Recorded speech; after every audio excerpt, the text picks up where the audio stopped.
অবিশ্বাস্য সঞ্জু স্যামসন রীতিমতো ঝড় তুলেই টি-20 বিশ্বকাপের একমাত্র প্রতিনিধি হিসেবে ভারতকে সেমিফাইনালে তুললেন তিনি। সুপার 8-এর শেষ ম্যাচে অলিখিত কোয়ার্টার ফাইনালে ওয়েস্ট ইন্ডিজকে 5 উইকেটে হারিয়ে সেমিফাইনালের টিকিট নিশ্চিত করল ভারত। বিদায় নিল উইন্ডিজরা। সঞ্জু স্যামসনের 50 বলে 97 রানের হার না মানা মহাকাব্যিক ইনিংসের উপর ভর করেই সেমির টিকিট কেটেছে টিম ইন্ডিয়া। শেষ চারে ভারতের প্রতিপক্ষ ইংল্যান্ড।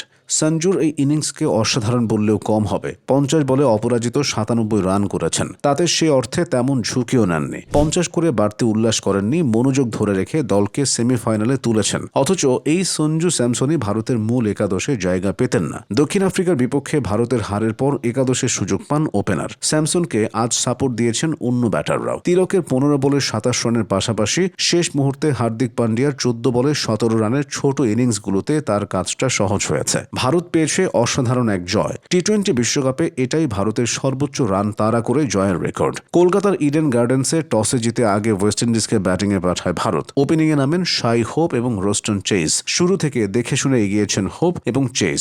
বেশি সাবধানী ছিলেন হোপ। পাওয়ার প্লের 6 ওভারে বিনা উইকেটে 45 রান তোলে ওয়েস্ট ইন্ডিজ। ওপেনিং জুটি থেকে রান আসে 68। 33 বলে 32 রানের ইনিংস খেলে সাজঘরে ফিরে যান অধিনায়ক শাই হোপ। 3-এ নেমে শিমরন হেটমায়ার ঝড় তোলেন। 12 বলে 27 রানের ক্যামিও ইনিংস খেলে দলের 102 রানের মাথাতে বিদায় নেন তিনি। একই ওভারে সাজঘরে ফিরেছেন চেইজও। 25 বলে 40 রান করেন রোস্টন চেইজ। দুজনকে ফিরিয়েছেন জসপ্রীত বুমরা। 2 সেট ব্যাটারকে হারিয়ে রানের গতি কিছুটা কমে যায় ওয়েস্ট ইন্ডিজের।